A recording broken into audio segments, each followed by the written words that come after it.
Hey everyone, welcome to part 2 of this Puyo tutorial series. In this video, we're going to be discussing how to make chains using the blocking method. Breaking it down, there are two ways to form chains, horizontally and vertically. On the left, you can see that the lone red falls next to the group of 3 reds, connecting horizontally. On the right, you can see that the lone red falls onto the group of 3 reds, connecting vertically. The question is, how do you set these up in the first place? Let's step through it. First up, you want to make a group of 3 Puyos by connecting them. In this example, you make a group of yellows. From here, you want to make sure not to clear this group immediately. Instead, the next time the same color appears, yellow in this case, in a piece with another color, so not a monocolored piece, place the piece above or next to the group such that the other color blocks the Puyo from connecting to the group. We've done it with the green here.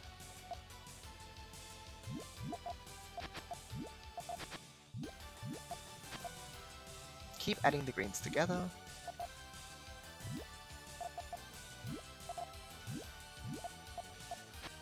And then, clear the blocking color, the green, to cause the initial group to clear. Bam! A 2-chain. This process is called the blocking method. Let's take a look at creating a larger chain with this process. First, we can create a group of 3 with these blues.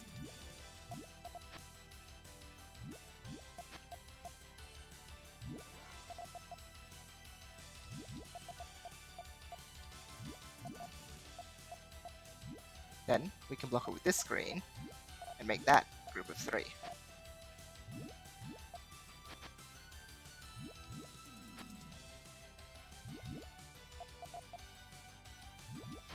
Then, we can block it again with this yellow,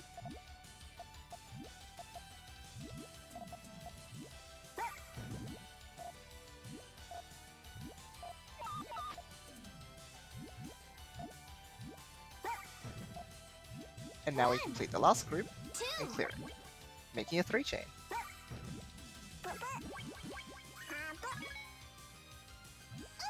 Let's review that clip and toss in some terminology. The first link of the chain, that is, the one that causes the rest of the chain to work, which in this case is the group of yellows, is called the trigger. Any other links are called the nth link, or alternatively, with context, the blah color link. In this case, the greens are called the second link, or the green link. The piece that falls to complete a link is called a key Puyo. In this context, we call the single green in column 3 a key Puyo. With that out of the way, let's continue extending to make a larger chain. First, let's aim for a 4-chain with a focus on blocking vertically. You can place these purples to the left, and then complete the group of 3 with the upcoming piece. We place these other pieces to the side, since they're not helping us right now, and then we can block the current group of purples from the top, using this red. Now we work on adding more reds.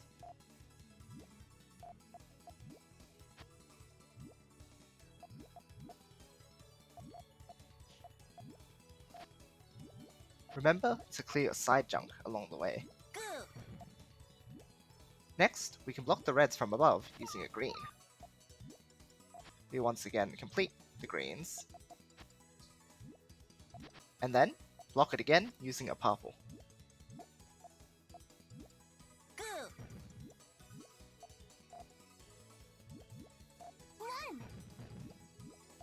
Now, using this double purple, we can set the chain off.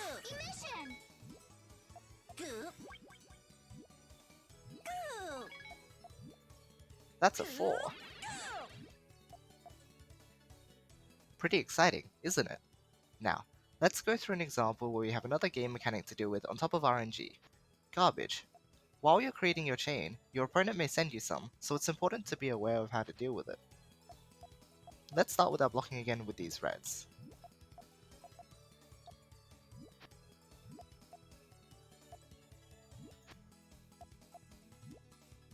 We block with the yellows, and then we'll complete it.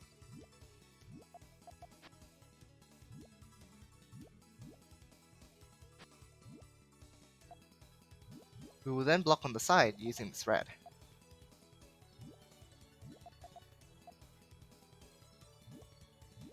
But then, oh no, a 2-chain from the opponent. But that's okay, because you can clear garbage by popping Puyos adjacent to them. Keep note of where your trigger was, and then clear accordingly. Here, We'll use some greens to achieve that.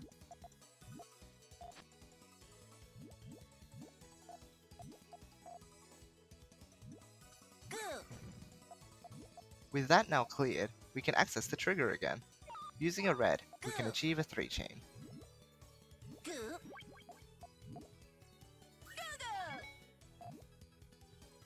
Next, let's keep working on making a larger chain. Time to aim for a 5. Right off the bat, a reminder about the next cue. We can tell that we're getting 2 yellows, so we should focus on making a group of yellows first.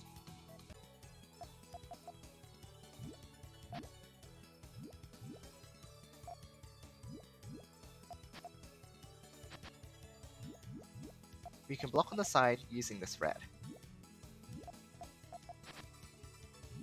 And then, we'll complete the group.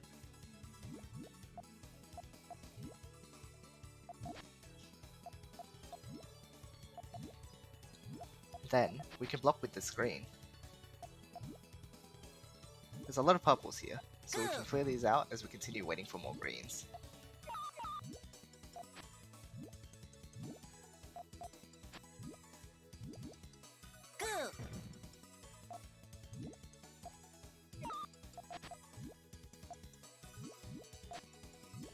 Next, we can block with this yellow and complete that group.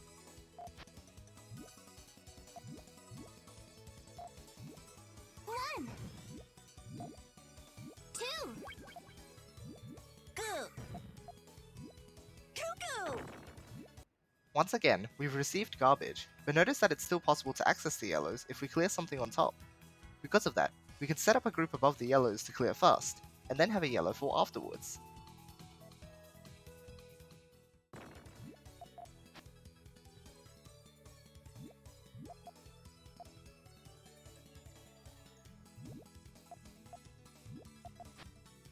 Here we've blocked with this green, and made sure to put a yellow on top. Now, we've got a 5 chain. This is enough to almost fill up the opponent's board if they have nothing on it and don't clear anything themselves. So, it's a guaranteed win against any newer players, like any friends you managed to rope into playing this game.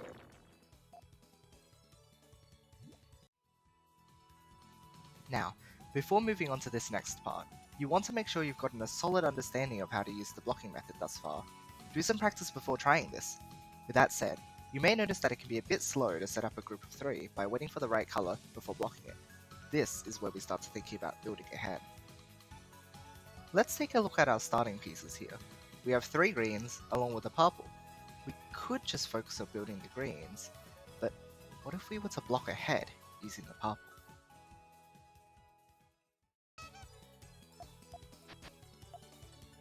We first place this purple green down, and then complete this group of greens. Since we have another purple, we can group these together. Now, with this upcoming green, since we have blocked ahead using the purple in column 2, we can now complete this link. Using this purple blue, we can once again block ahead with the blue, then use the next piece to complete the group of purples. Now, all we need to do is complete the trigger, that is, the blues.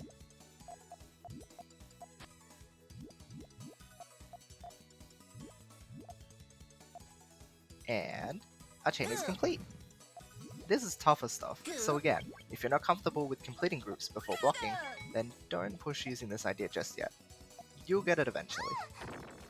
Next, let's run through this again with a longer chain. Here we can choose between red or yellow as our trigger, as we have 2 of both of them, but in this case, we'll make the reds the trigger.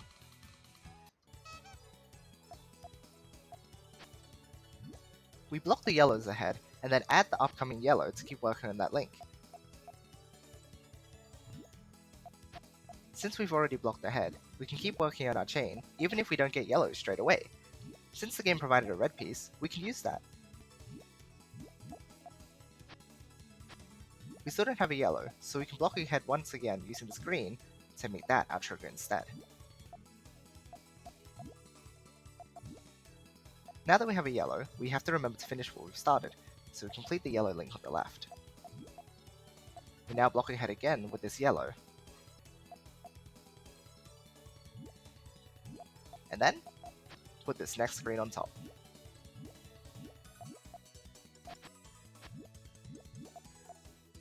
We'll clear out some of this side junk in the meantime while we wait for more yellows.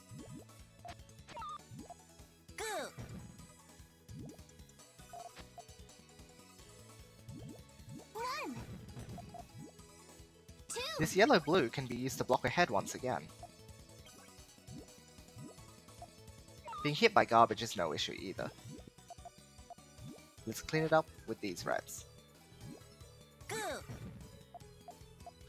We continue cycling through pieces until we get enough blues.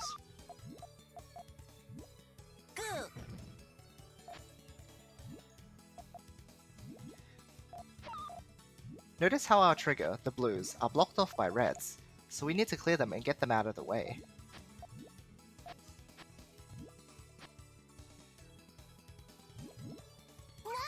With that done, we're lucky enough to get the perfect piece to set off our chain.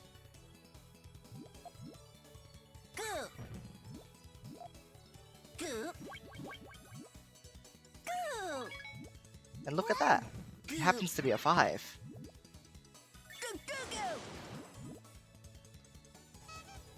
For this last example, I'll show off an advanced case of thinking ahead to show how you can be far more efficient with your pieces. Don't worry too much about getting to this point. It's simply important to recognize that there are always more options than the ones that first come to mind.